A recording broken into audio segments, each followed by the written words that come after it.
A single moment at center court just exposed everything wrong with the WNBA. Sophie Cunningham, standing in street clothes with a knee brace, found herself in an intense stare-down with a police officer during what should have been a celebration. The clip went viral instantly, not because Sophie did anything wrong, but because fans couldn't believe what they were witnessing. An injured player trying to check on her teammate gets confronted by law enforcement like she's some kind of threat.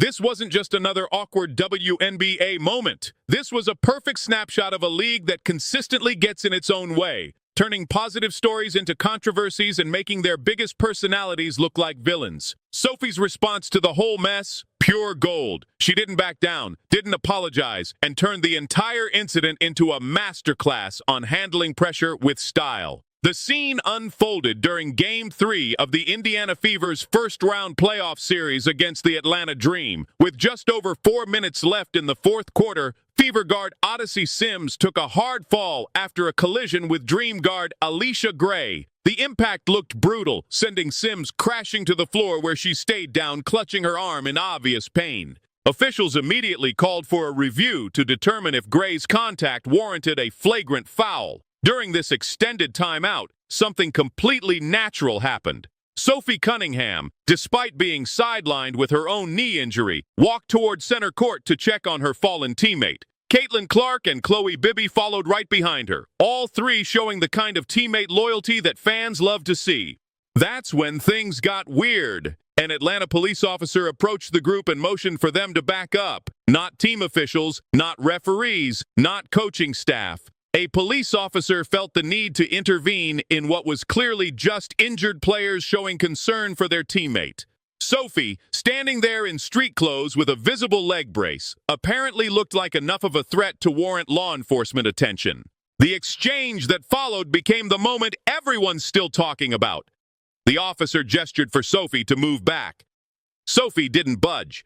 She stood her ground, hands on her hips, giving the officer a look that said everything without saying a word. The stare-down lasted several tense seconds before Sophie finally moved, but not before making it clear she wasn't intimidated by the unnecessary display of authority.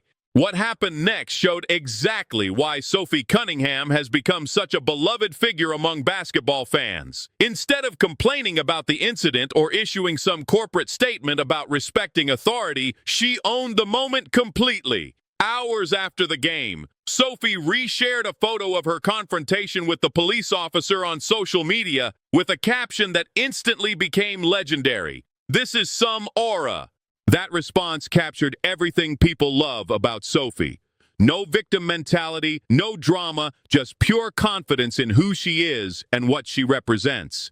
She turned what could have been an embarrassing incident into a badge of honor, showing fans that she's not going to let anyone, not opponents, not officials, not even police officers, make her feel small or out of place. The internet reaction was swift and brutal toward the WNBA. Fans immediately started questioning why a police officer was interfering with players checking on an injured teammate. The comparisons to other professional sports were damning. "Imagine Steph is hurt and a cop waving Draymond off the court in the playoffs," one fan posted. "Why is a police officer asking basketball players to leave the court when they are checking on an injured teammate?" asked another. The phrase social experiment started trending in connection with the WNBA, with fans suggesting the league's constant bizarre moments couldn't possibly be accidental. "I'm convinced the WNBA is some sort of social experiment at this point," became a common refrain. The incident highlighted something fans have been noticing all season. The league seems incapable of letting positive moments happen without creating unnecessary drama. The timing made it even more frustrating for fans who wanted to celebrate what should have been a purely joyful moment. The Fever had just pulled off something remarkable, winning their first playoff series since 2015, despite being decimated by injuries. They beat the Dream 87-85 in a thriller that came down to the final seconds, with Aaliyah Boston hitting the game-winning shot with less than 10 seconds left on the clock. This was supposed to be the story. A resilient team, missing their biggest star in Caitlin Clark and several other key players, including Sophie herself, finding a way to advance to the semifinals through pure grit and determination. Kelsey Mitchell had been carrying the offensive load, averaging over 20 points throughout the series. Boston stepped up in the clutch when it mattered most. The bench mob, led by the injured players cheering from the sidelines, had become a genuine phenomenon. Instead of celebrating these narratives, fans found themselves talking about why police officers were confronting players at center court. The incident perfectly encapsulated the WNBA's ongoing problem with priorities and presentation. They have compelling stories, exciting players, and moments that should generate positive buzz. But somehow, they consistently manage to step on their own storylines with unnecessary drama and questionable decision-making. The Sophie incident also highlighted a pattern that fans have been noticing throughout her career. She seems to get treated differently than other players, facing more scrutiny and criticism for the same behaviors that get praised in others. Part of it comes from her outspoken personality and refusal to conform to what people expect from female athletes. She's confident, she's direct, and she doesn't soften her edges to make others comfortable. That authenticity has made her incredibly popular with fans who appreciate players willing to be real instead of robotic.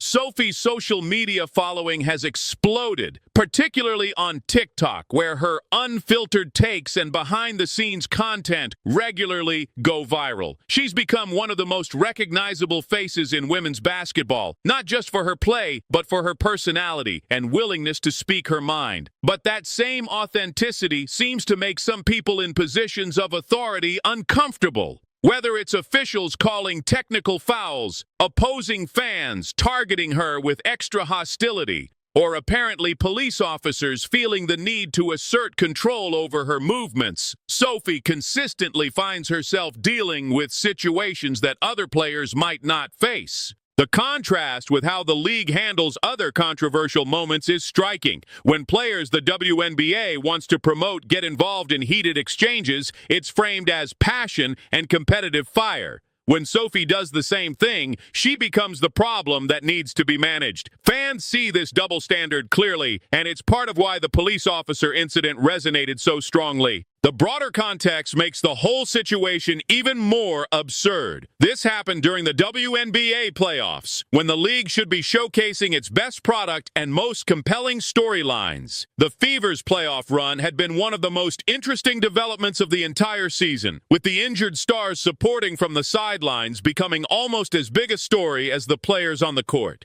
Caitlin Clark and Sophie Cunningham cheering from the bench had become must-see television. Their reactions to big plays, their interactions with officials, their obvious chemistry and friendship, all of this was generating the kind of organic content that leagues dream about. Instead of embracing this energy and using it to promote their product, the WNBA allowed it to be overshadowed by a confrontation with a police officer.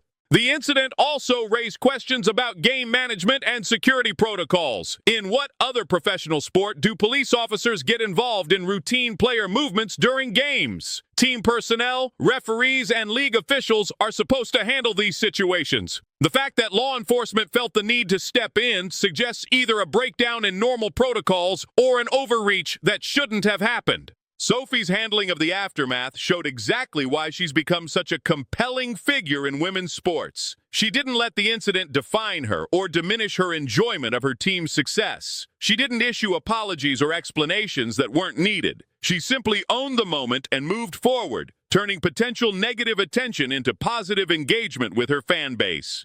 The "This is some aura" caption became an instant meme, with fans using it to describe their own moments of standing up to unnecessary authority or refusing to be intimidated. Sophie had turned a confrontation into a rallying cry, showing once again why she's become such a powerful voice in women's basketball despite, or maybe because of the challenges she faces. The whole incident perfectly captured the complicated relationship between the WNBA and its most dynamic personalities.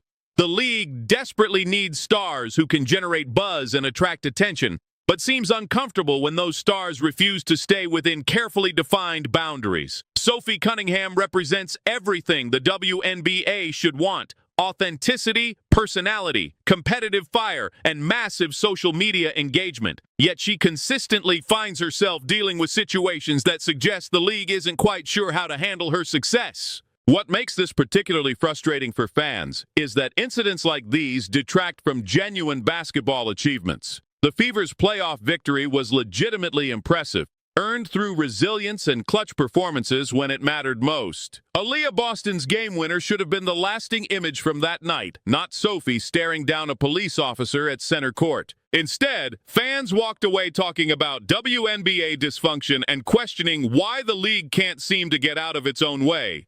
Every time they have a chance to capitalize on positive momentum, something happens to shift the narrative toward controversy and confusion. It's a pattern that's becoming impossible to ignore and increasingly difficult to defend. Sophie Cunningham's stare down with the police officer will be remembered long after most people forget the final score of that playoff game. Not because it was the most important thing that happened, but because it perfectly illustrated the WNBA's ongoing struggle to present itself as a professional organization capable of managing basic game situations without creating unnecessary drama. The fact that Sophie turned it into a positive moment for herself and her fans shows exactly why she's become such a crucial figure in women's basketball. She refuses to let other people's dysfunction define her experience or limit her impact. Whether the WNBA learns from incidents like these remains to be seen, but Sophie Cunningham has already shown she'll keep being authentically herself regardless of who has a problem with it.